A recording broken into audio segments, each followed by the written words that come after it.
Je m'appelle Jean-Claude Amiel, je suis photographe. Je suis plutôt connu pour travailler vraiment à la lumière du jour, pour des grands magazines de gastronomie française. Je la remets à l'endroit. Qu'est-ce qui m'intéresse moi dans une photo, c'est toujours qu'elle soit à la fois étonnante, qu'elle ait l'air vraiment d'avoir été faite sur le vif, qu'il y ait vraiment de l'idée, et que techniquement on sent qu'il y a du travail derrière, que la netteté est très intéressante, qu'il y a eu un choix.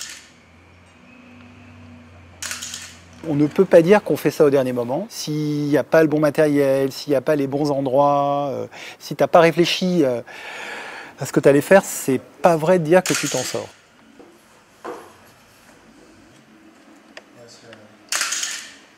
Pendant la prise de vue, j'essaie d'avoir aucune espèce de contingence et j'ai la chance de travailler pour des gens qui me font confiance et donc je fais ce qui me semble le mieux à cet instant-là. Je laisse comme ça. Ouais, il va tourner tout seul.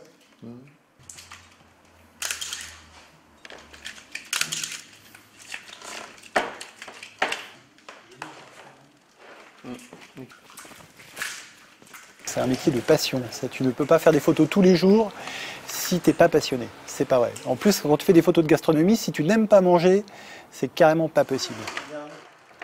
Là, c'est super bien. Petit truc de la finition. Ce n'est pas qu'un livre technique, c'est aussi un livre d'art de vivre. On a essayé, je ne sais pas si c'est réussi, de faire le moins figé possible, c'est-à-dire d'avoir une base technique qui fait que c'est un livre très précis, mais comme Christophe veut absolument que les recettes soient faisables, même par des gens qui n'ont pas forcément un matériel incroyable, tout est exactement comme à la maison et les photos sont faites dans les conditions réelles, il n'y a aucun bidouillage. On fait les photos, d'ailleurs, tu as vu, on fait au fur et à mesure de l'avancée de la recette, on les fait naturellement. Dans un livre, il faut que tu imprimes ton savoir-faire, ta patte. C'est un peu ce qu'on demande à des auteurs.